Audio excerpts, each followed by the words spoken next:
കാൽനടയാത്രക്കാരുടെ നിയമലംഘനങ്ങൾക്ക് പിഴ. സ്പെഷ്യൽ ഡ്രൈവിൽ കണ്ടെത്തിയത് 1232 നിയമലംഘനങ്ങൾ. സംസ്ഥാനത്ത് വാഹനാപകടങ്ങളിൽ കാൽനടയാത്രക്കാരുടെ മരണനിരക്കിൽ ആശങ്കാജനകമായ വർധനവുണ്ടായ സാഹചര്യത്തിൽ കാൽനടയാത്രക്കാരുടെ സുരക്ഷ വർദ്ധിപ്പിക്കുന്നതിനായി നടത്തിയ സ്പെഷ്യൽ ഡ്രൈവിൽ കണ്ടെത്തിയത് 1232 നിയമലംഘനങ്ങൾ. നിയമലംഘകരിൽ നിന്ന് 2,57,760 രൂപ പിഴ ഈടാക്കി. ആകെ 32,116 വാഹനങ്ങൾ പരിശോധിച്ചതിൽ 182 കേസുകൾ കോടതിയിലേക്ക് വിട്ടു. ട്രാഫിക് ആൻഡ് റോഡ് സേഫ്റ്റി മാനേജ്മെന്റിന്റെ നേതൃത്വത്തിലാണ് പ്രത്യേക എൻഫോഴ്സ്മെന്റ് നടപടികളും ബോധവൽക്കരണ ഡ്രൈവും നടത്തിയത്.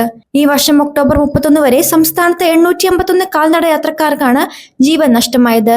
ഇതിൽ 218 എണ്ണവും കാൽനടയാത്രക്കാരെ സീബ്ര ക്രോസിംഗിൽ വാഹനങ്ങൾ ഇടിച്ചിട്ട സംഭവങ്ങളാണ്. നിയമലംഘനങ്ങൾ ശ്രദ്ധയിൽപ്പെട്ടാൽ പൊതുജനങ്ങൾക്ക് 974700101099 എന്ന നമ്പറിൽ അറിയിക്കാം. News desk live Malayalam.